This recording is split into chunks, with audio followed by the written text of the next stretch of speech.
If you've ever wondered what it's like to deal with an entitled neighbor and her equally entitled son, let me paint you a picture.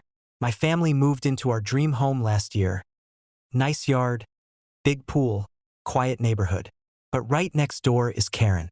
And Karen has a 25-year-old son, Todd, who thinks he's above everyone, especially us. Because, well, we're not exactly what he'd call his kind of neighbors. When we first moved in, Todd made it a point to remind me whose neighborhood it really is. I caught him lounging by our pool more than once when we weren't home. Karen's excuse? Oh, he's just making sure your yard is safe. Yeah, right. One weekend, my wife found him in the pool, swimming with his buddies. He claimed we never said he couldn't.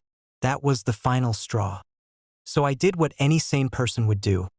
I installed a smart lock on our pool gate and linked it to my phone. Now only my family and a few trusted friends could get in. No more freeloaders. Cue the meltdown. A few days later, I'm grilling with my wife when we hear shouting by the fence. Todd's yanking on the gate, red in the face. Open this up. I want to swim. He bangs on the fence like it's his backyard. I calmly tell him, no, it's locked.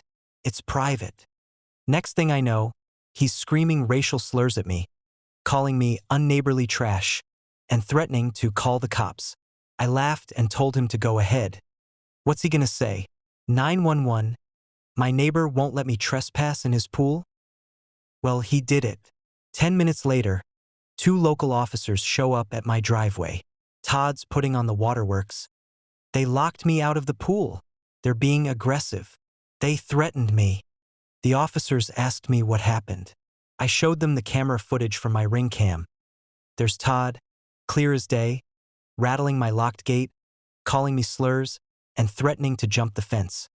I also showed them my deed, which clearly marks the pool as my private property. Todd's face turned tomato red when the officer asked him, "So, you admit you've been using their pool without permission?" Turns out, not only was he trespassing, he technically broke local code by forcing open my old latch before I installed the smart lock. That's criminal trespass. Long story short, the cops gave Todd a free ride home with a nice warning. Next time he steps foot in my yard, it's charges. Karen came stomping over the next day, ranting about community sharing. I told her we are sharing, just not with freeloaders who think they own the place. Now, my smart lock sends me an alert anytime someone even tries the gate. Todd hasn't come near it since, though I did catch him giving my Ring camera the finger once. Classy. The best part? The rest of the neighbors know exactly what happened. They even thanked me for putting Todd in his place. Apparently, he'd been borrowing their stuff too. Maybe he'll think twice next time he wants to trespass on someone else's yard. Lesson learned. When entitled people try to bully you, tech and receipts are your best friend. Todd learned the hard way: my pool, my rules, my lock.